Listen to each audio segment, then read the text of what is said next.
Hello, in this video we're gonna check if there is a screen protector applied to OPPO A60 by default.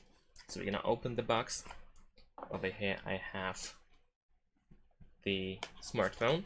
Let's take it out. There we go.